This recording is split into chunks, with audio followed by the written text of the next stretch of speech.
Good morning students. Apex college Makrana की online classes में आप सभी छात्र छात्राओं का हार्दिक स्वागत है, अभिनंदन है। हम बीएससी पार्ट फर्स्ट में हमने कल मास एनर्जी रिलेशन पढ़ा। अगेन हम पढ़ेंगे हमने पढ़ा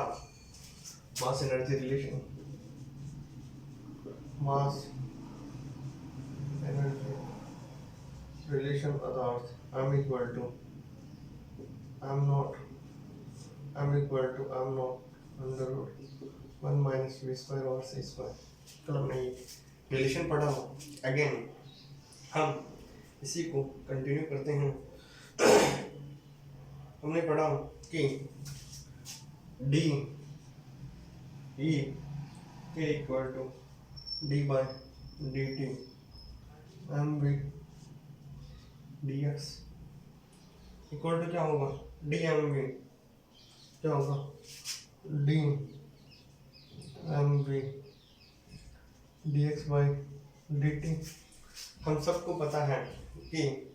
D x by d t क्या होता है, वी होता है, तो लिख सकते हैं, इसको लिख सकते हैं वी डी एम वी। इसकी वजह क्या होती है, v d x by d t क्या होता है, rate of change of displacement क्या होता है, वेलोसिटी के इक्वल होता है। तो हम इसको इस प्रकार लिख सकते हैं। अगेन यदि हम डी ई का इक्वल कर सकते हैं m v d v plus v square d m v d v plus v square d m. V क्या वेलोसिटी है और हमें पता है एम इक्वल टू क्या होता है, m not upon m equal to क्या होता है,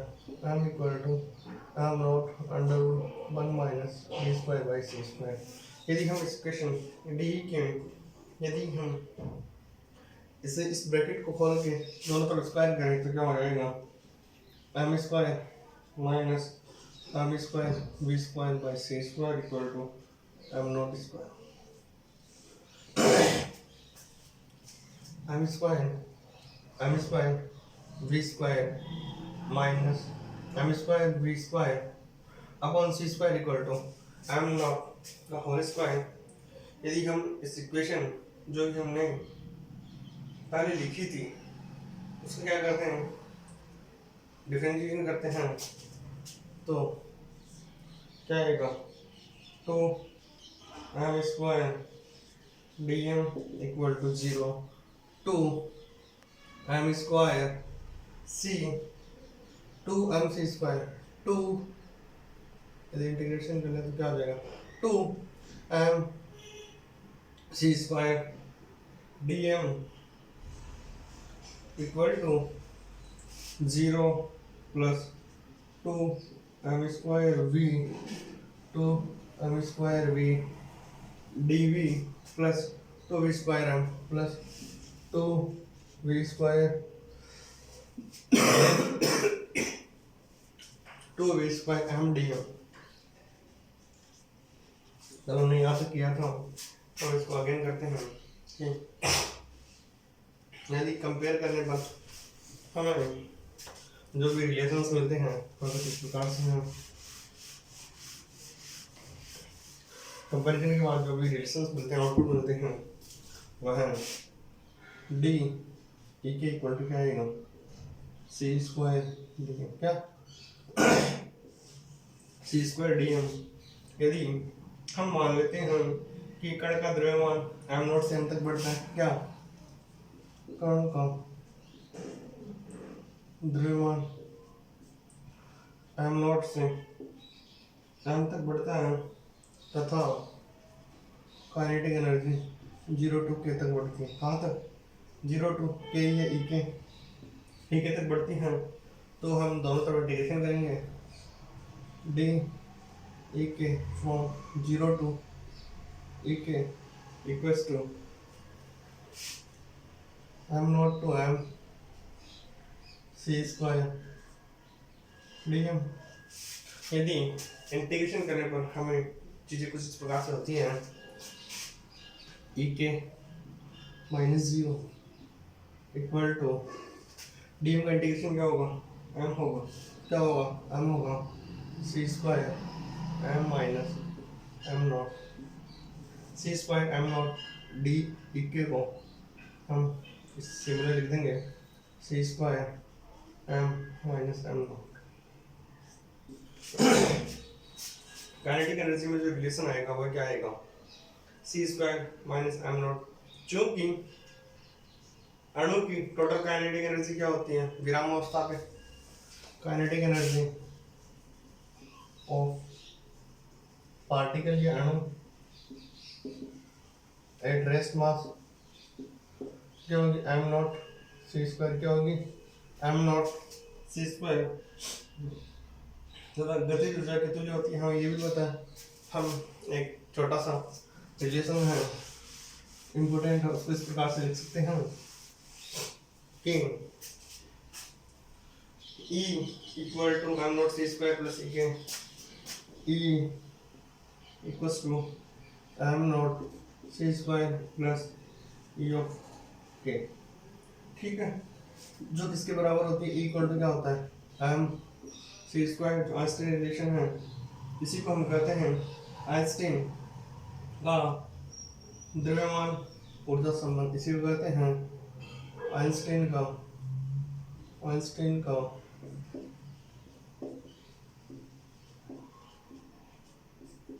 द्रव्यमान ऊर्जा संबंध equal to M C square, एक वस्तु लिख सकते हैं एम सी स्क्वायर।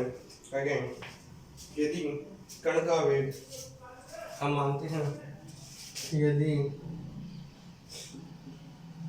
कण का वेग v very very less than c, v क्या है very very less than c, जब क्या होगा हम लिख सकते हैं E k equal to C square M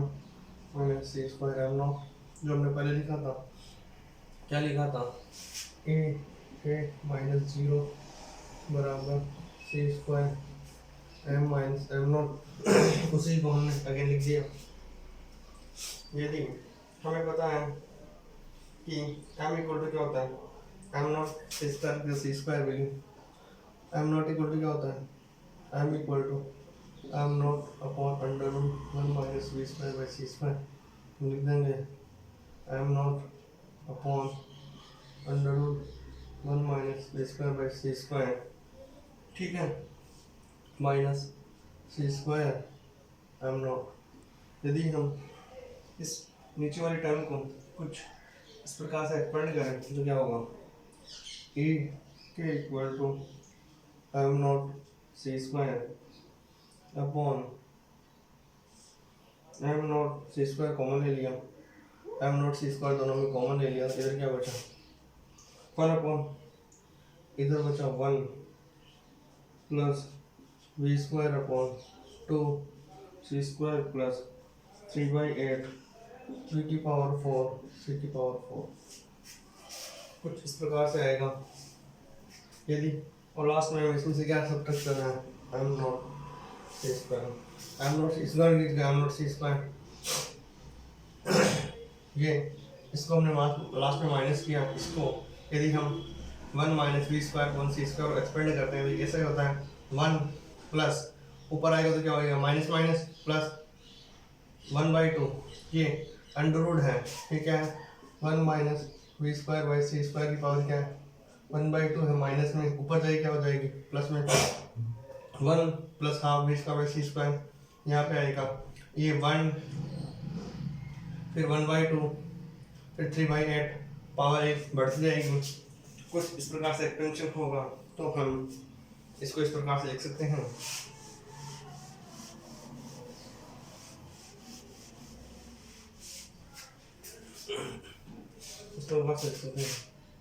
half m not v square plus 3/8 m not v square into v square by C square plus 2 e k equal to क्या हो गया, e k equal to half m not v square. यदि हम इसको बाहर लें, यदि हम इसको बाहर लें तो क्या हो जाएगा, m not C square into 1/2 B square by C square, C square से सी क्या am not be square. Similar अगली टर्म लेंगे, यदि इसको इससे मल्टीप्लाई करेंगे तो ये टर्म एंड लास्ट वाला टर्म क्या हो जाएगा, कैंसिल हो जाएगा। इसको करेंगे तो क्या हो जाएगा, 1/2 की जगह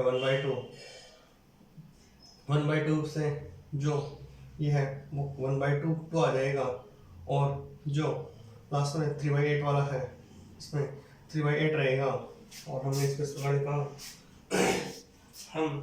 हमें पता है कि v के यानी कि v क्या है, पार्टिकल की वेलोसिटी है। यदि पार्टिकल की वेलोसिटी बहुत कम है तो हम कुछ इस प्रकार से कर सकते हैं।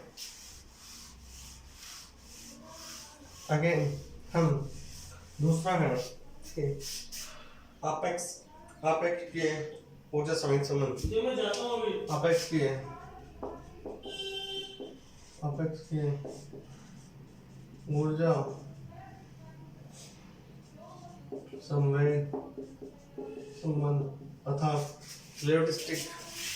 Energy momentum.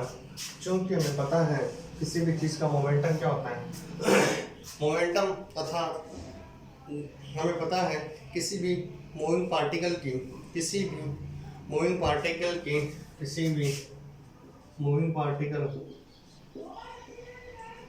मूविंग पार्टिकल की काइनेटिक एनर्जी क्या होती है, हाफ एम वी स्क्वायर क्या होती है, half M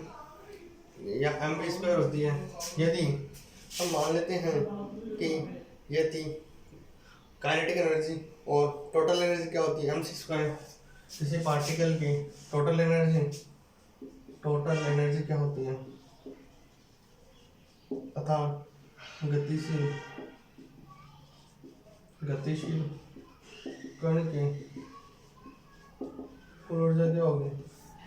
equal to M C square. हमें पता है m equal to am not upon under root 1 minus we square by C square लिखेंगे, equal to C square into M not upon under root 1 minus we square by C square लिख सकते हैं। यदि हम इसको एंड संवेग क्या होता है, गतिशील कण का संवेग अर्थात p इक्वल टू क्या होता है, एम वी, एम की जगह am not upon under root 1 minus we square by C square into v लिख सकते हैं। हमें केवल p इक्वल टू एम भी पता होना चाहिए, e equal to M C square पता होना चाहिए। यदि हम दोनों तरफ स्क्वायर कर दें, यदि हम इस इक्वेशन का दोनों तरफ स्क्वायर करें तो क्या प्राप्त होगा, A square equal to M nought की स्क्वायर सी की power 4 upon 1 minus we square by C square. यदि हम दूसरे वाले इक्वेशन में भी इसका स्क्वायर कर दें तो पी स्क्वायर इक्वल टू क्या हो जाएगा, m not square we square upon 1 minus we square by C square. हमने दोनों टर्म्स का स्क्वायर किया है, क्या किया है, स्क्वायर। दोनों टर्म्स का स्क्वायर करने पर हमें इस प्रकार से पता होता है, यदि हम ई स्क्वायर पी स्क्वायर सी स्क्वायर क्या हो जाएगा, यदि हमने दोनों टर्म्स का स्क्वायर किया तो कुछ p square equal to M not v square upon 1 minus c v square by C square होगा। तो हम p इंटू सी स्क्वायर क्या लिख सकते हैं, इसको हम क्या लिखते हैं, p square C square equal to हम इसको इधर लिख लेते हैं, हम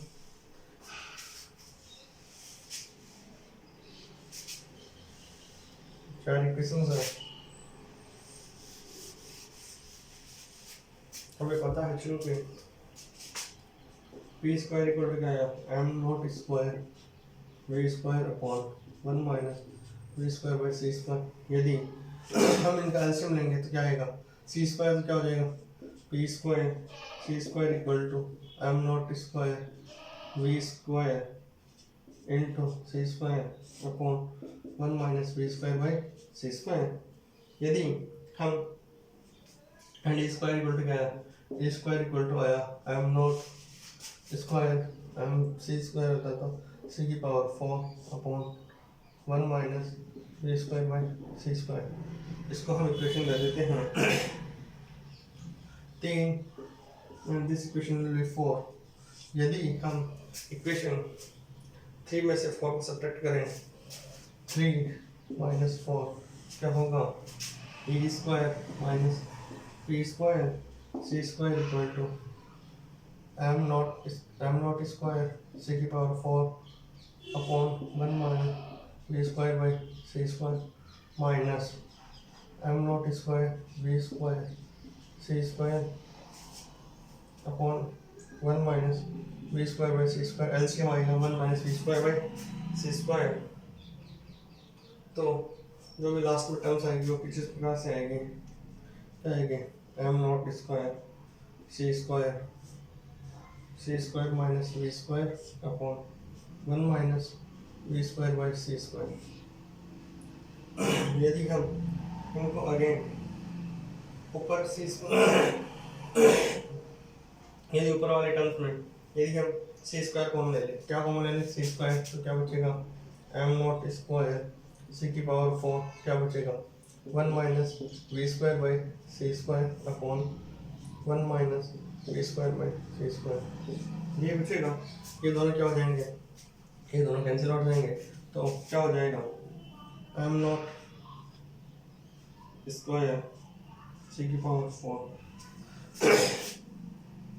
हमें पता है इस इक्वेशन और इक्वेशन में लिखते हैं ए स्क्वायर